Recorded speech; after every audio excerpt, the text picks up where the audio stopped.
Nicolas Framont, bonjour. Bonjour. Bienvenue à la 4e édition de notre université. Donc, c'est les universités d'été de la REV, la Révolution écologique pour le vivant, le parti de l'écologie radicale.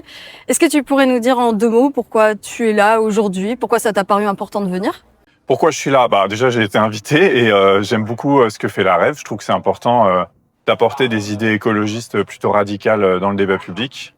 Et puis notamment des idées animalistes ou antispécistes. Je pense que c'est principalement à cet aspect-là que j'ai pensé quand j'ai accepté l'invitation. Tu parles d'antispécisme. Je crois avoir vu sur tes réseaux que tu étais récemment devenu végétarien. Est-ce que la cause animale, c'est quelque chose qui est important pour toi? Comment tu relis ça aux luttes sociales, aux luttes écologistes?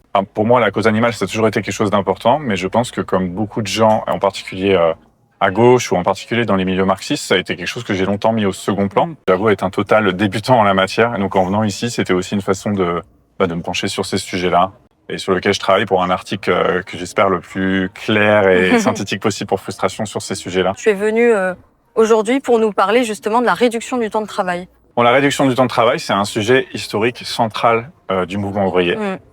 En fait, la première tentative de réduire le temps de travail, c'était 1848, et c'était vraiment des mesures qui ont mis le feu à la bourgeoisie à ce moment-là. C'est-à-dire qu'en fait, la lutte des classes se cristallise depuis au moins la première moitié du 19e siècle autour de la réduction du temps de travail, autour du temps de travail. Et on voit que ce qui était absolument un sujet brûlant en 1848 est absolument un sujet brûlant maintenant, puisque le point commun de tous les candidats de la bourgeoisie actuellement, je pense qu'à quelqu'un comme Édouard Philippe, par exemple, qui est vraiment le candidat principal de la grande bourgeoisie capitaliste, mais aussi au Rassemblement national, qui est enfin en train de devenir vraiment le parti choisi par le grand patronat. C'est bien de combattre la réduction du temps de travail, c'est d'augmenter le temps de travail. Le temps de travail, c'est un des leviers de répartition des richesses à la source.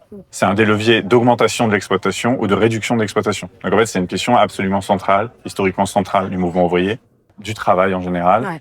Moi, après, je viens ici aussi dans une démarche de dire, attention, on doit aussi penser que le temps de travail, c'est pas simplement qu'il doit être réduit, c'est qu'à l'intérieur du temps de travail qui subsistera, quelle que soit sa durée, il va falloir réduire les rapports de domination, voire les annihiler totalement.